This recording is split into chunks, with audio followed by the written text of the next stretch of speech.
Hello everyone, आप सभी का स्वागत है हमारे यूट्यूब चैनल एग्री एचयू में। तो दोस्तों, हमारे जो है केमिस्ट्री का जो एग्ज़ाम है 12th क्लास का, वो इस वीडियो में हम बेसिकली डिस्कस करेंगे। ठीक है, तो इस पेपर को हम कंप्लीट सोल्व करेंगे, हर एक क्वेश्चन को जो है डिटेल से समझते चलेंगे। ठीक है, और कोई भी जो इंपॉर्टेंट चीज़ होगी मैं आपके साथ साथ वो आपसे डिस्कस करता चलूंगा। ठीक है, एक एक क्वेश्चन को हम अच्छी तरह से देखे डेप्थ के साथ समझते चलेंगे। ठीक है, तो इसको जो है क्वेश्चन पेपर को हम स्टार्ट करते हैं without any time waste from the very first question. ठीक है, जो है हमारा सबसे पहले ऑब्जेक्टिव टाइप क्वेश्चन होने वाले हैं। तो सबसे फर्स्ट हमारा जो क्वेश्चन है, value of the Henry constant, जो आपकी केएच की वैल्यू है वो क्या होती है? Increase with the increase in the temperature, decrease with the decrease in the temperature, remain constant, या फर्स्ट इंक्रीजेस देन डिक्रीजेस। तो इसका आंसर क्या होगा? जो आपकी हेनरी कांस्टेंट की वैल्यू आपकी डायरेक्टली प्रोपोर्शनल टू होती है टेम्परेचर। ठीक है, और जो कि आपकी जो है इसका करेक्ट ऑप्शन हो जाएगा ए ऑप्शन। ठीक है, और आपको याद रखनी है बात कि गैस सेलुबिलिटी होती है वो आपकी डिक्रीज होती है, और वो आपका टेम्परेचर अगर इंक्रीज होता है तो इनवर्सली प्रोपोर्शनल होते हैं। ठीक है, तो आपको ये बात याद रखनी है। उसके बाद हम बढ़ते हैं सेकंड क्वेश्चन की तरफ। वो है हमारा B group vitamin stored in the body. तो बी ग्रुप विटामिन कौन सा हमारा होता है? B12 हमारे जो है लीवर के अंदर स्टोर होता है। ठीक है, वो आपका करेक्ट ऑप्शन हो जाएगा डी ऑप्शन। अब पढ़ते हैं थर्ड क्वेश्चन की तरफ। हमारा थर्ड क्वेश्चन हमारा कहता है electrochemical cell behave like an electrolytic cell. जब वो कब करती हैं? जब इलेक्ट्रोकेमिकल सेल हमारी कब बिहेव करती है इलेक्ट्रोलाइटिक सेल की तरह? जब आपका ई एक्सटर्नल इज ग्रेटर होता है, जब ई सेल के। ठीक है, तो उसमें क्या होता है, जो आपका एक्सटर्नल पोटेंशियल अप्लाइड होता है ना, वो हमारा ज्यादा होता है आपका सेल पोटेंशियल से। तो हमारा जो रिएक्शन होता है वो नॉन स्पॉन्टेनियस बन जाता है। ठीक है, नॉन स्पॉन्टेनियस। तो उसकी वजह से क्या होता है, जो आपका जो है ई आपका एक्सटर्नल वो ज्यादा हो जाता है ई सेल से। ठीक है, तो उसके बाद हम जो है अगले क्वेश्चन की तरफ बढ़ते हैं। अगला क्वेश्चन हमारा है the gas involve when methyl amine react with the nitrous action. Nitrous acid के साथ जब आपका रिएक्ट करता है, आपको पता होगा मिथाइल अमाइन का आपका फॉर्मूला क्या होता है? CH3NH2। और आपका नाइट्रस एसिड का होता है HNO2। तो वो जो रिएक्ट करते हैं तो क्या फॉर्म करेंगे? हमारा CH3 आपका ऐसे ही रहेगा, आपका OH लग जाएगा उसके ऊपर। ठीक है, और वो नाइट्रोजन गैस रिलीज करेगा, क्योंकि नाइट्रस एसिड है तो नाइट्रोजन कंपाउंड इसमें आ गया। ठीक है, तो N2 आपका जो है वो रिलीज करेगा। ठीक है, उसके बाद हम अगले क्वेश्चन की तरफ बढ़ते हैं, इसका बी ऑप्शन करेक्ट हो जाएगा। ठीक है, उसके बाद हम बढ़ते हैं हमारे अगले क्वेश्चन की तरफ। तो अगला क्वेश्चन में कहता है activation energy of an chemical reaction can be determined by. तो केमिकल एक्शन की जो है हम एक्टिवेशन एनर्जी को कैसे डिटरमाइन करते हैं? तो ए ऑप्शन इसमें दिया हुआ है, determining the rate constant at the standard temperature, determining the rate constant at two temperature, determining the probability of the collision, और डी यूजिंग कैटलिस्ट। तो इसका जो करेक्ट ऑप्शन हो जाएगा वो हमारा बी ऑप्शन हो जाएगा, determining rate constant at two temperature. तो जब हम दो डिफरेंट टेम्परेचर पे हम जब रेट मेजर करते हैं तो तभी हमें जो है करेक्ट जो है उसकी वैल्यू मिल पाती है। तो उसको हम किसके थ्रू मेजर करते हैं? हम उसको यूज करते हैं आरएनएस इक्वेशन के थ्रू, हम उसको मेजर करते हैं रेट ऑफ कांस्टेंट को दो डिफरेंट टेम्परेचर के बीच में। ठीक है, तो ये बात आपको याद रखनी है। उसके बाद हमारा है छठा क्वेश्चन, जो कि आपका कैनिजारो रिएक्शन। तो कैनिजारो रिएक्शन आपका किसके द्वारा नहीं दिया जाता है? ठीक है, तो देखो सबसे पहले इसमें आपने इन्होंने ये जो है स्ट्रक्चर दे रखे हैं हमें। ठीक है, तो देखो अब आपको पता है जो कैनिजारो रिएक्शन आपका होता है वो आपका कहाँ पे अगर होता है? एल्डिहाइड के साथ होता है, जो कि विदाउट अल्फा हाइड्रोजन जो है वो होगा। ठीक है, तो इसमें जो है विदाउट अल्फा हाइड्रोजन आपका कौन सा है? जो है डी ऑप्शन। ठीक है, डी ऑप्शन जो है आपका नहीं देगा। देखो उसमें CH3CHO। ठीक है, तो उसके अंदर जो है हमारा अल्फा हाइड्रोजन वो है उसके अंदर, तो वो क्या करेगा? वो आपको जो है कैनिजारो रिएक्शन नहीं देगा। ठीक है, CHCO आपको देता है कैनिजारो रिएक्शन, आपको पता है। CHO इसमें भी लगा हुआ है, ये भी आपको देगा, इसके अंदर भी CHO अटैच्ड है। ठीक है, तो जिसमें आपका जो है अल्फा हाइड्रोजन, जो विदाउट अल्फा हाइड्रोजन होगा वो हमने जो है ऑप्शन सिलेक्ट कर लेना है इसमें। उसके बाद हमारा सातवां क्वेश्चन की तरफ बढ़ते हैं। KMnO4 जो आपका है वो ट्रीट किया जाता है हमारा KI के साथ, तो iodide ion is iodide oxidise to.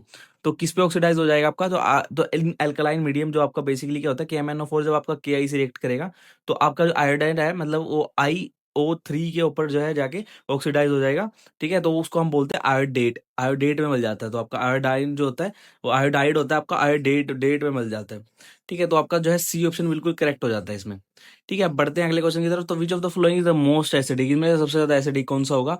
पहला ऑप्शन है benzyl alcohol, cyclohexanol, B option है, सी ऑप्शन फिनोल, और डी ऑप्शन है एम मेटा क्लोरोफिनोल। तो हमारा इसमें से कौन सा करेक्ट हो जाएगा? हमारा डी ऑप्शन बिल्कुल करेक्ट हो जाएगा, क्योंकि देखो मेटा क्लोरोफिनोल में हमारा क्लोरीन लगा हुआ है, तो जब क्लोरीन आ जाता है किसी पे तो वो क्या है? हमारा इलेक्ट्रॉन विड्रॉइंग ग्रुप है। जो इलेक्ट्रॉन विड्रॉइंग मतलब विड्रॉइंग अपनी तरफ खींचता है, तो जो वो इलेक्ट्रॉन विड्रॉइंग ग्रुप पे किसी के ऊपर आ जाता है तो उसकी एसिडिटी को इंक्रीज कर देता है।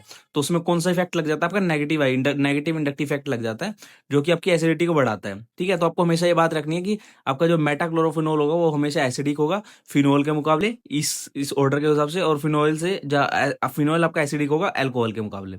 तो इस ऑप्शन हमारा डी ऑप्शन इस जो है इनके हिसाब से करेक्ट हो जाएगा।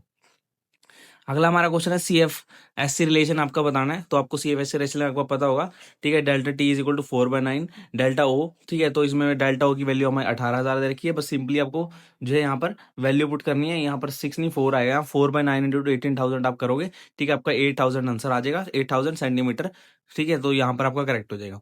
उसके बाद हमारा अगला क्वेश्चन है toluene react with the halogen in the presence of iron. Iron की जो है प्रेजेंस में आपका टोलिन रिएक्ट करता है हेलोजन, ठीक है, in presence of iron chloride giving ortho and para hello compound. The reaction, हम उसको रिएक्शन को क्या बोलेंगे, उस रिएक्शन को हम बोलेंगे इलेक्ट्रॉनिक इलेक्ट्रोफिलिक सब्स्टिट्यूशन रिएक्शन, ठीक है। तो इसको हम ये भी बोलते हैं इलेक्ट्रोफिलिक, आपका एरोमेटिक सब्स्टिट्यूशन भी इसको बोलते हैं, क्योंकि इसमें होते हैं हमारे पास ऑर्थो और पैरा प्रोडक्ट बनते हैं, ठीक है। तो इसलिए हम इसको इलेक्ट्रोफिलिक सब्स्टिट्यूशन रिएक्शन बोलते हैं, ठीक है। तो इसको बी ऑप्शन आपका करेक्ट हो जाएगा। हम बढ़ते हैं 11th क्वेश्चन की तरफ। 11th क्वेश्चन हमें क्या कहता है, हमें क्या करना है, कंपैरिजन करना है to the 0.01 molar solution of glucose depression in the freezing point of 0.01 m MgCl2 solution is। तो MgCl2 के अंदर आपके कितने देखो आपको पता होगा delta T F is equal to i K F, ठीक है, इनटू एम। तो आपको पता होगा ये आपका जो होता है फ्रीजिंग के लिए आपका फॉर्मूला होता है।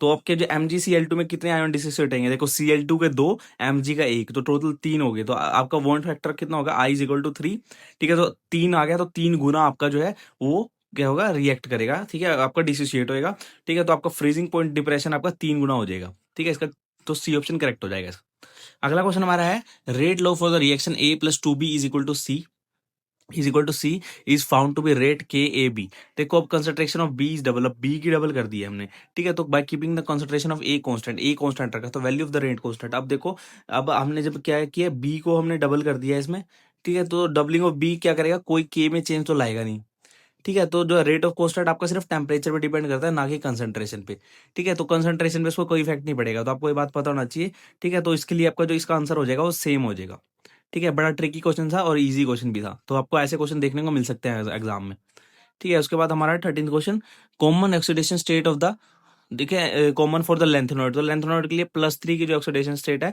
वो बड़ी ज्यादा कॉमन है, ठीक है। उसके बाद हम बढ़ते हैं नेक्स्ट क्वेश्चन है, reagent which do not react with the both acetone and the benzyl aldehyde. तो जो नहीं रिएक्ट करते हैं एसिटिन एसिटिन और आपकी बेंजाइल एल्डिहाइड से, वो कौन होता है, देखो अब NHCSO4 जो आपका रिएक्ट कर जाएगा, ठीक है, ठीक है। आपका तो इसमें सिर्फ आपका जो फिलिंग सोल्यूशन है वो रिएक्ट नहीं करेगा, क्योंकि जो है वो सिर्फ कीटोन और एरोमेटिक एल्डिहाइड के साथ ही रिएक्ट करता है, इसलिए आपका फिलिंग सोल्यूशन जो है इन दोनों से रिएक्ट नहीं करेगा, ठीक है। बाकी आपका टोलिन रिएक्शन आपका कर जाता है और आपका क्या है एल्डिहाइड के साथ रिएक्ट करता है आपका, ठीक है। आपका फिनाइल हाइड्रोजन भी आपका रिएक्ट कर देगा और NaCSO4 भी आपका रिएक्ट कर जाएगा, ठीक है।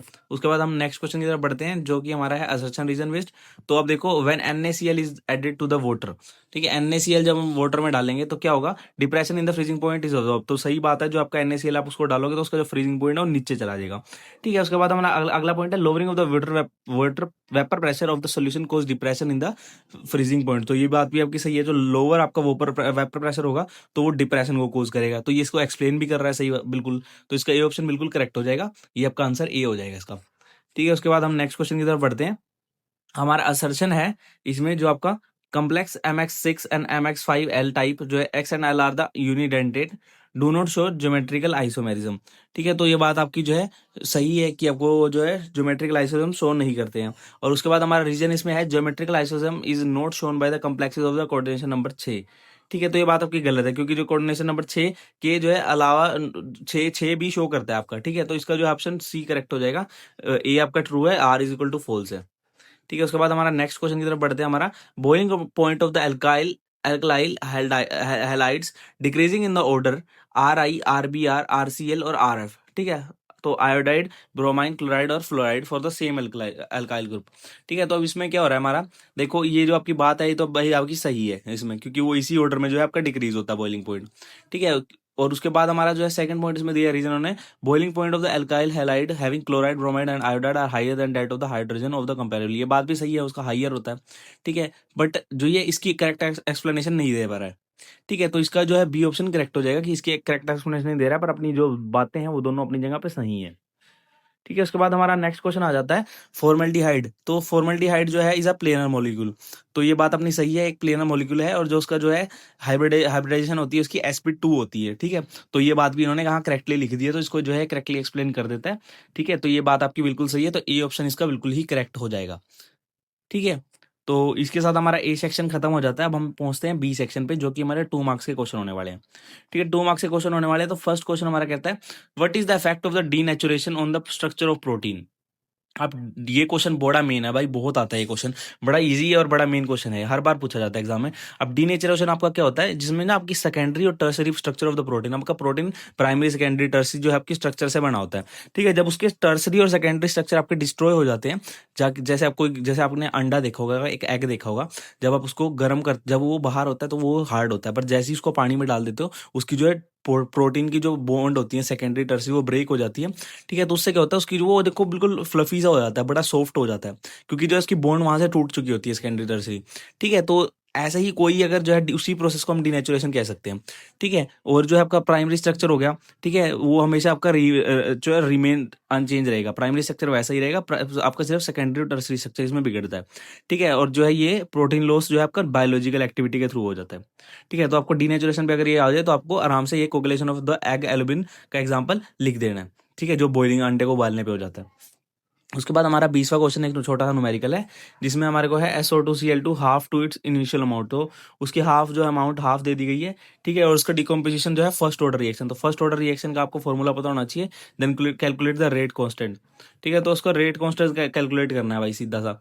ठीक है, तो फॉर्मूला जिसको पता होगा वो लगाओ, T half is equal to 0.693 by में के। ठीक है, टी हाफ की वैल्यू हमें यहाँ पर 60 मिनट गिवन है, 60 वहां पर पुट करो। ठीक है, आपका के की वैल्यू आपकी वहां पर निकल के आ जाएगी। ठीक है, उसके बाद हम बढ़ते हैं अगली क्वेश्चन की तरफ। ठीक है, अगला क्वेश्चन हमें क्या कहता है, अगला क्वेश्चन हमारा है रेट का। ठीक है, जिसमें हमारा जो है concentration of the reagent change from 0.03 M to the 0.02। ठीक है, इन 25 मिनट। तो आपको पता है रेट क्या होता है, आपका इनिशियल माइनस जो आपका फाइनल। ठीक है, तो इनिशियल हमारा 0.03 है, माइनस 0.02 है, बाय में कितना होगा 25, आपका जो है कितना हो गया, आपका टाइम पीरियड हो गया। ठीक है, तो बस ये करोगे आप कैलकुलेट, तो इसका आपका जो आंसर आ जाएगा, तो मोलर पर मिनट में आपका एवरेज रेट का वैल्यू आ जाएगी। ठीक है, उसके बाद हम नेक्स्ट क्वेश्चन की तरफ बढ़ते हैं। यूपीएससी यू IUPAC जो आपकी नेमिंग होती है कोऑर्डिनेशन कंपाउंड की, वो इसमें करनी है। ये क्वेश्चन भी हर बार एग्जाम में आता है, 1 या 2 नंबर में ये क्वेश्चन आता ही आता है। ठीक है, इसको आपको आनी चाहिए। तो अब देखो इसमें मैं क्या दिया हुआ, CaNH3 5CO3Cl।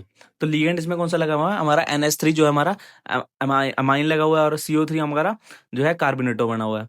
ठीक है, तो इसको हम कैसे लिखेंगे, पेंटामीन। ठीक है, पेंटामीन, देखो इसमें आपका जो है अमीन 5 पे ना, पेंटामीन कार्बोनेटो कोबाल्ट, उसके बाद कोबाल्ट कितनी है, 3 का है आपका, 3 वैलेंसी का। उसके बाद हमारा क्लोराइड। उसके बाद हमारा आ जाता है अगला, अगला है K3CE Fe2O4। जितने भी एनसीईआरटी में ना वो वाले कर लेना, सिर्फ इसी में से ही आएगा, उससे बाहर नहीं आएगा। अब C2O4 हमारा जो होता है ऑक्जेलेटो होता है। ठीक है, तो आगे K3 हमारा पोटेशियम हो गया, तो potassium tris oxalato ferrate, ferrate हमारा कितना 3 है। ठीक है, तो ये आपका एनसीईआरटी वाले कर लेना एक बार, बस उतने ही बहुत होते हैं, उसी में से एग्जाम आता है आपका।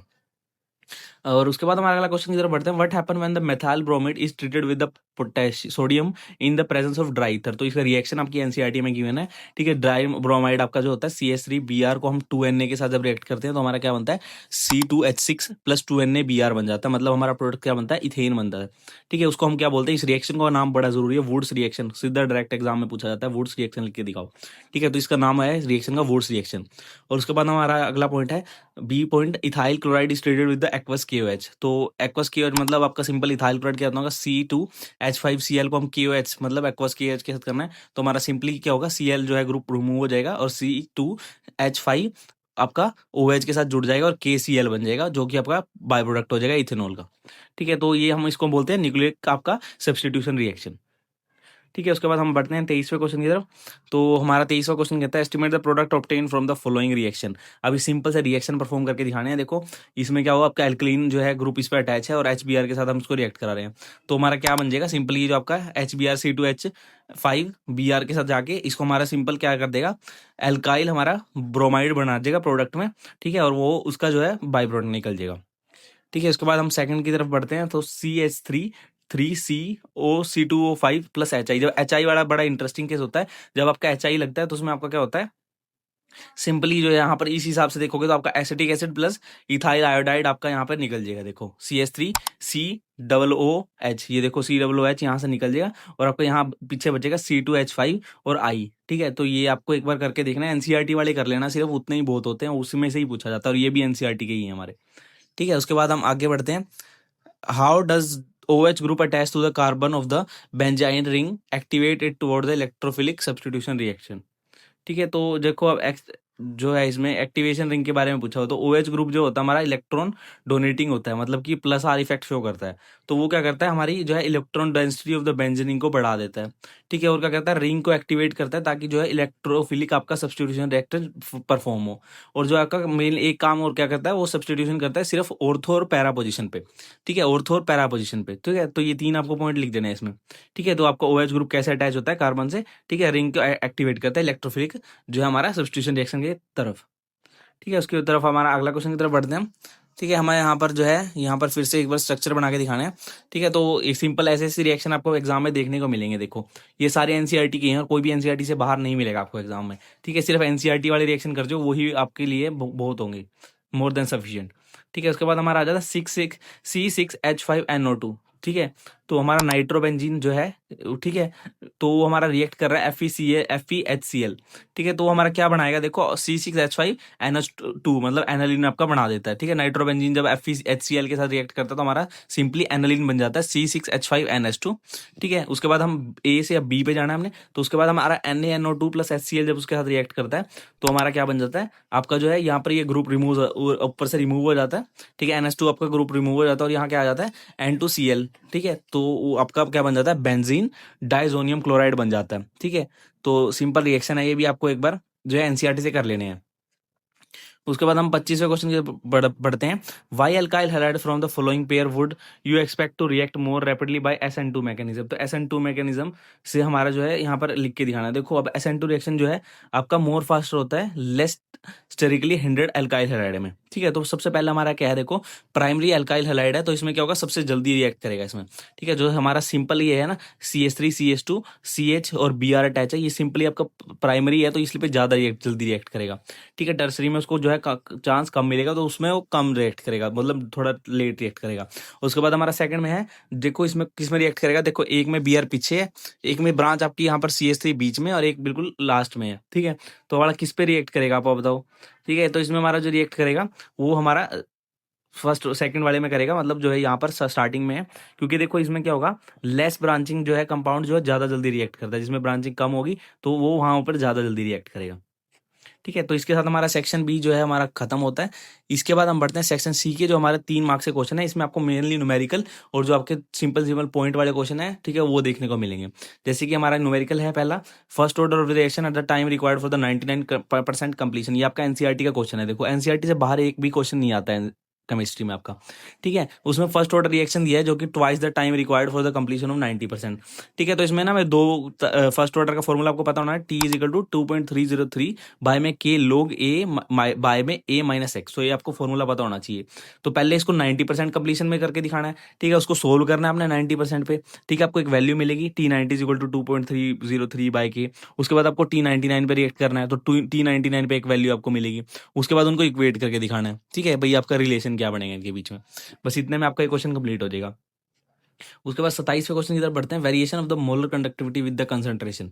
ठीक है, आपकी वेरिएशन क्या होती है मोलर कंडक्टिविटी की, तो सबसे पहले आपको पता होगा उनके वेरिएशन कैसे कंसंट्रेशन के साथ कैसे होती है। जैसे अगर स्ट्रॉन्ग इलेक्ट्रोलाइट है तो आपकी जो मोलर कंडक्टिविटी है वो इंक्रीज होती है स्लाइटली विद डाइल्यूशन। ठीक है, और क्योंकि जो उसके आयन है वो कंप्लीटली डिसोसिएट हो जाते हैं, इसलिए जो आपका स्ट्रॉन्ग इलेक्ट्रोलाइट में वो जल्दी रिएक्ट कर रहा है। और वीक इलेक्ट्रोलाइट अगर मान लो कोई, ठीक है, तो उसमें क्या होता है, आपका जो है मोलर कंडक्टिविटी इंक्रीज करती है शार्पली विद डाइल्यूशन। अगर उसमें डाइल्यूशन होता है तो वो इंक्रीज करती है शार्पली। ठीक है, क्योंकि जो आपकी due to increase in the degree of ionization. ठीक है, उसके बाद हमारा ग्राफ की एक्सप्लेनेशन इसमें आपको देनी है, ग्राफ बना के दिखाना बड़ा जरूरी है इसमें। ठीक है, तो एक्स एक्सिस पे आपका जो है रूट सी मतलब कंसंट्रेशन होगी और वाई एक्सिस पे आपका मोलर कंडक्टिविटी होगी। और जो आपका स्ट्रॉन्ग इलेक्ट्रोलाइट होगा वो नियरली स्ट्रेट लाइन में आएगा और वीक इलेक्ट्रोलाइट आपका कर्व लाइन शो करेगा। ठीक है, तो आपको ये चीजें दिखा के बना के दिखानी पड़ेगी, तभी आपको पूरे 3 मार्क्स मिल पाएंगे। ठीक है, उसके बाद हमारा 28वां क्वेश्चन की तरफ हम बढ़ते हैं। 28वां क्वेश्चन हमारे फिर देखो ये आ गया है। ठीक है, इसमें आपको देखो प्रोपीन को प्रोपेनॉल 2 ओल में मतलब इसको करके दिखाना है। ठीक है, इसमें आपको रिएजेंट डालने हैं मेनली बस। ठीक है, तो इसमें आपको जो है प्रोपीन को प्रोपेन 2 ओल आपको करना है, तो आप सिंपली क्या करोगे, इसमें जो है डाइल्यूट एसिड डाल दोगे, H2SO4 डालोगे और आपका जो है सिंपली आपका प्रोडक्ट बन जाएगा प्रोपेन 2 ओल। ठीक है, तो हम सेकंड क्वेश्चन की तरफ पढ़ रहे थे, तो हमारा होता बेंजाइल क्लोराइड को हमने बेंजाइल अल्कोहल में बनाना था। तो इसको हम बनाने के लिए सिर्फ सिंपल KOH आप डाल दो, KOH आप जैसे ही डालोगे इसमें आपका बेंजोइल अल्कोहल आराम से बन जाएगा। उसके बाद हमारा अगला था इथाइल मैग्नीशियम क्लोराइड को प्रोपेन 1 ओल बनाना था। ठीक है, तो आपको पता होगा आपका ग्रीग्रांड रिएक्शन था। ठीक है, जो कि हमारा क्या करता था, फॉर्मेल्डिहाइड से रिएक्ट करता था। जैसे कि आप जैसे इसमें आप इथाइल मैग्नीशियम क्लोराइड आप लिखोगे C2H5 MgCl, तो उसको हमने क्या किया, फॉर्मल एल्डिहाइड से रिएक्ट किया HCHO। ठीक है, तो हमारा क्या बन जाएगा C3H7O MgCl बन जाएगा। ठीक है, और हाइड्रोलिसिस उसको हम करेंगे तो हमारा C3H7OH यानी कि आपका प्रोडक्ट आपका क्या बन जाएगा, प्रोपेन 1 ओल बन जाएगा यहाँ से। ठीक है, तो ये भी ठीक क्वेश्चन था यहाँ पर। उसके बाद हमारा आ जाता bonding in the coordination compound VBT। ठीक है, थ्रू हमें बताना है इसमें। तो अब देखो इसमें हमें क्या करना है, discuss the nature of the bonding. तो नेचर ऑफ द बॉन्डिंग हमने बताना है। तो अब देखो FeCN6O4, तो ऑक्सीडेशन स्टेट आपकी क्या बनेगी इसमें, देखो Fe प्लस, अब CN का आपका साइनाइड का कितनी होती है, 6 होती है, -1 चार्ज होता है उस पर, तो इज इक्वल टू -4 हो जाएगा। तो Fe आपकी कितनी आ जाएगी, +2 आ जाएगी। इलेक्ट्रॉनिक कॉन्फ़िगरेशन आपकी क्या होती है, 3D6। ठीक है, तो आपका जो CN है वो क्या करेगा, स्ट्रॉन्ग फील्ड लीजेंड का काम करेगा। ठीक है, और वो क्या करेगा, पेयर बनाता है वहाँ पे, वो आपको लिखना पड़ेगा वहां पर कि वो पेयरिंग बनाएगा। ठीक है, स्ट्रॉन्ग आपका, ठीक है, स्ट्रॉन्ग फील्ड जिसकी लिगेंड होता है आपका CN। ठीक है, तो वो पेयरिंग अकोर करेगा, तो आपकी जो हाइब्रिडेशन की हो जाएगी, इसकी हो जाएगी 3,2sp3। ठीक है, ज्योमेट्री आपकी ऑक्टाहेड्रल हो जाएगी और कॉम्प्लेक्स आपका लो स्पिन बनेगा इसमें। ठीक है, और ऐसी आपको COF6 के भी बना के दिखाना है, ऐसी ऑक्सीडेशन के स्टेट लिखनी है। उसके बाद इलेक्ट्रॉनिक केमिफिकेशन, वो अगर आपको पता है F6 आपका जो है वीक लिगेंड है, तो इसमें पेयरिंग नहीं होगी, तो हाइब्रिडेशन उसको आप लिख देनी है। उसके बाद उसकी ज्योमेट्री और उसका कॉम्प्लेक्स क्या होगा, हाई स्पिन होगा। ठीक है, तो उसके बाद हम अगले क्वेश्चन की तरफ बढ़ते हैं। What is the crystal field splitting energy, ये बड़ा इंपॉर्टेंट है। क्रिस्टल फील्ड स्प्लिटिंग एनर्जी काफी बार पूछी जाती है एग्जाम में। How does the magnitude of the delta O decide the actual configuration of the D orbital in the coordination energy having D4 configuration. तो देखो क्रिस्टल फील्ड स्प्लिटिंग एनर्जी क्या होती है, आपकी एनर्जी डिफरेंस होता है आपकी T2G और EG में। ठीक है, जो आपकी ऑक्टाहेड्रल कॉम्प्लेक्सेस होते हैं। ठीक है, फॉर D4 कॉन्फिगरेशन 2 पॉसिबिलिटी हमारी क्या बनती है, एक तो हमारा वीक लिगेंड होगा, एक स्ट्रॉन्ग लिगेंड होगा, तो हाई स्पिन होगा या लो स्पिन होगा। ठीक है, तो आपको एक बात याद रखें, जब आपकी वीक फील्ड लिगेंड होगा ना, वो हमेशा हाई स्पिन शो करेगा, और जो स्ट्रॉन्ग फील्ड लिगेंड होगा आपका, वो लो स्पिन शो करेगा। ठीक है, तो अब आपने इसको इसी हिसाब से अरेंज करके दिखाना होता है। अब D4 है, तो D4 अगर मान लो आपका हाई स्पिन है, मतलब आपका जो है फील्ड वीक लिगेंड है, तो आपका क्या होगा, पहले T3 2G में आपके 3 आ जाएंगे, और आपके और EG में आपका 1 आ जाएगा। और अगर स्ट्रॉन्ग है, स्ट्रॉन्ग मतलब आपको पेयरिंग शो करेगा, तो आपका T2G में ही चारों के चार आ जाएंगे। ठीक है, वो डिपेंड करता है आपका मैग्नीट्यूड ऑफ डेल्टा ओ पे। ठीक है, तो आपको सिंपली ये बातें लिख देनी है, इस पे आपको आराम से इसमें मार्क्स मिल जाएंगे, और इजी क्वेश्चन है, ज़्यादा डिफिकल्ट नहीं है, इसको आपको करके जाना है इसको। ठीक है, उसके बाद हमारा आ जाता है 30th क्वेश्चन। 30th क्वेश्चन हमें क्या कहता है, देखो अब सिंपली हमारा है IPSC नेमिंग हमने क्या लिखना है, amide that give propanamine by Hofmann's bromide reaction. ये बड़ा इंपॉर्टेंट है आपका। ठीक है, हॉफमैन रिएक्शन जो आपका होता है। ठीक है, इसमें हमने क्या करना है, जो आपका अमाइड है वो क्या करेगा, प्रोपिनामाइन आपका बनाएगा। ठीक है, मतलब कि CH3CH2CONS2। ठीक है, तो आपका क्या बनाता है, आपका बनाता है प्रोपिनामाइड बना। ठीक है, तो इसके बाद बढ़ते हैं सेकंड क्वेश्चन की तरफ। हमारा arrange the following in the increasing order of the basic strength. अब बेसिक स्ट्रेंथ के ऑर्डर में आपको अरेंज करना है, तो सबसे पहले हमारा क्या होगा, सबसे ज्यादा ऑर्डर वाले देखो C2H5 2NH। ठीक है, ट्वाइस है, NH ग्रुप साथ में अटैच है, तो सबसे ज्यादा बेसिक कैरेक्टर ये प्ले करेगा। उसके कम हमारा क्या होगा, C2H5NH2। ठीक है, उससे कम हमारा क्या होगा, NH3 आपका। ठीक है, और आपका सबसे कम क्या होगा, C6, मतलब आपका बेंजीन एनालिन होगा आपका C6H5NH2। ठीक है, वो सबसे कम आपका जो है कम बेसिक होगा। ठीक है, ये स्ट्रेंथ आपकी इस तरह से इंक्रीज होती है, इसको आपको इंक्रीजिंग ऑर्डर में अपना लिखना है, सबसे कम फिर उससे ज्यादा इंक्रीजिंग ऑर्डर में। उसके बाद give one chemical test to distinguish between the aniline and the benzene amine. ठीक है, बेंजाइल अमाइन। तो सिंपली आप क्या करोगे, देखो एनिलीन और बेंजाइल अमाइन को आपको डिस्टिंग्विश करना है, तो आप सिंपली क्या करोगे, नाइट्रस एसिड टेस्ट डाल दोगे इसमें। ठीक है, तो उससे क्या होगा, हमारा जो एनिलीन क्या फॉर्म करता है, बेंजीन डाइजोनम सोल्ट शो करेगा आपका। ठीक है, मतलब आपकी C6H5N2Cl आपका बना देगा। ठीक है, जब आपको उसको उससे आप क्या करते हैं, आप डिफरेंशिएट कर सकते हैं एनालिन और आपका बेंजाइल अमाइन में। आपका MCQ में भी पूछा जा सकता है, तो इसको ढंग से कर लेना। ठीक है, उसके बाद हमारा आ जाता है नेक्स्ट क्वेश्चन। ठीक है, तो नेक्स्ट क्वेश्चन हमारा है सेक्शन D आ जाएगा। ठीक है, तो हमारा इसमें केस स्टडी है एक हमारी, तो एक बार इस केस स्टडी के क्वेश्चन को करेंगे। तो हमारा है सबसे पहले, what happen to the RBC when placed in the 0.9% NaCl। तो NaCl में अगर देखो 0.9 है, ठीक है, तो उसमें क्या होगा, आपका जो है आइसोटोनिक सोल्यूशन बन जाएगा उसमें। उसमें क्या होगा, नो नेट ऑस्मोसिस। तो आपकी जो सेल का जो साइज है वो आपका हमेशा सेम रहेगा, उसमें ना स्वेलिंग होगी ना कोई श्रिंक होगी। अगर इससे कम होएगा तो आपकी जो सेल है वो क्या होगी, श्रिंक होना स्टार्ट हो जाएगी, और इससे ज़्यादा होगा तो स्वेल होकर फट जाएगी। ठीक है, तो बट 0.9% सोल्यूशन में क्या होती है, वो आपकी सेम रहती है, आइसोटोनिक सोल्यूशन होता है वो। उसके बाद which of the one having higher osmotic pressure, तो ज़्यादा ऑस्मोटिक प्रेशर इसमें किसमें है, KCl में या फिर यूरिया में। अब यूरिया में आपको पता है आई की वैल्यू कितनी होती है, 0 होती है, डिसोसिएट वो नहीं करता है। और KCl की आपकी वैल्यू कितनी होगी, K का 1 Cl का 1, तो 2 आइसोसिएट आपके 2 करेंगे। तो आपका जो है किस जो है ऑस्मोटिक प्रेशर पे आपका डिपेंड करता है। तो ऑस्मोटिक प्रेशर आपका कितना, नंबर ऑफ पार्टिकल पे डिपेंड करता है, आई फैक्टर पे। ठीक है, तो आई फैक्टर हमारा KCl का 2 हो गया और यूरिया का 0 हो गया, तो हमारा KCl का ज्यादा होगा ऑस्मोटिक प्रेशर। ठीक है, ऐसा क्वेश्चन आना है आपके पास, एक क्वेश्चन पक्का आएगा एग्जाम में, किसी भी सेट में हो, 2-3 सेट सब में आ सकता है। हाई ऑस्मोटिक प्रेशर पूछा ही जाएगा। आपको पता होना चाहिए कौन सा डिसोसिएट करता है कौन सा नहीं, बस उसके बेस पे आई फैक्टर आपका आएगा और उसकी हाई वो जो होगा आपका हाईएस्ट होगा उसका ऑस्मोटिक प्रेशर। उसके बाद हमारा अगला आता है रिवर्स ऑस्मोसिस। रिवर्स ऑस्मोसिस हमारा प्रोसेस होता है जिसमें हमारा सोलवेंट फ्लो करता है सोल्यूशन से प्योर सोलवेंट की तरफ, सोल्यूशन से प्योर सोलवेंट, जिसमें आपका जो प्रेशर ग्रेटर होता है ऑस्मोटिक प्रेशर से। ठीक है, आपका ध्यान से सुनना स्टेटमेंट को, सोल्यूशन आपका मूव करता है प्योर सॉल्वेंट में, और जहां का जो प्रेशर होता है वो ग्रेटर होता है ऑस्मोटिक प्रेशर से। ठीक है, तो उससे आपका क्या होता है, इस प्रोसेस को हम मेनली आप RO में यूज करते हो, वाटर प्योरिफिकेशन सिस्टम में यूज करते हो। ठीक है, उसका एग्जांपल आप देखो सेमी परमेबल मेम्ब्रेन में, जैसे आपकी आपका सेलुलोस एसिटेट मेम्ब्रेन होती है, जैसे उसका आप एग्जांपल ले सकते हो। ठीक है, उसके अंदर आपका जो है रिवर्स ऑस्मोसिस का प्रोसेस होता है, आपका प्रोसेस होता है। उसके बाद हम बढ़ते हैं नेक्स्ट क्वेश्चन की तरफ, और वाला भी एक बार देख लेते हैं। ठीक है, तो इसमें जो है आपका how the molecular mass of the substance can be determined by the method based on the measurement of the osmotic pressure. तो सिंपली आपको ऑस्मोटिक प्रेशर का फॉर्मूला पता होगा। ठीक है, आपका CRT वाला फॉर्मूला है, उसमें आप उसकी बेस पे जो है कैलकुलेट कर सकते हो। CRT को आप सिंपली कन्वर्ट कर लो, ठीक है, आपका मास अपॉन वॉल्यूम के हिसाब से, और वहां पे डाल के आप जो है गैस कॉन्स्टेंट वैल्यू आप वो सब वहां से कैलकुलेट कर सकते हो हमारा ऑस्मोटिक प्रेशर। उस यहाँ पे फॉर्मूला लिख दोगे, उससे फुल मार्क्स मिल जाएंगे आपको। ठीक है, उसके बाद हमारा अगला केस स्टडी है जो है कार्बोहाइड्रेट्स वाले चैप्टर से।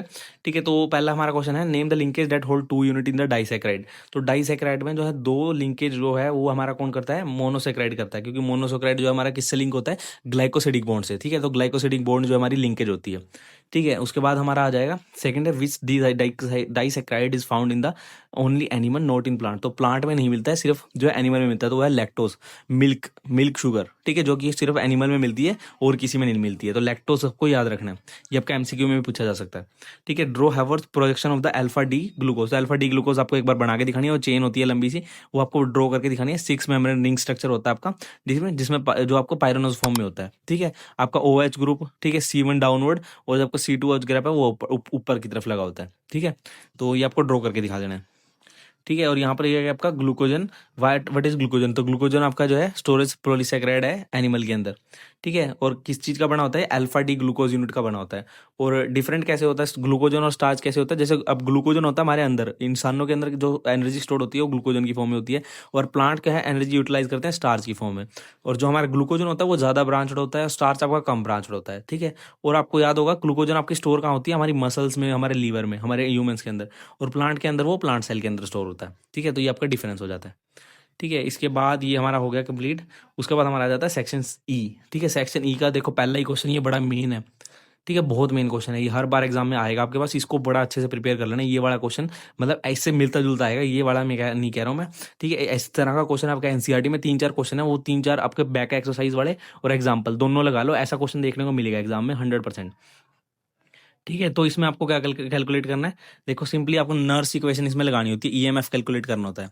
ठीक है, तो इसमें आपको देखो ये सोल्व भी होगा। ठीक है, तो इसमें आपको ई सेल आपका निकालना होता है, ई कैथोड माइनस ई एनोड करके। ठीक है, तो अभी देखो इसका क्या बनेगा, Mg2 और Mg, ये आपका कितना बनेगा, देखो 074, ये आपका ठीक है, आपका ये इतना ही बनेगा।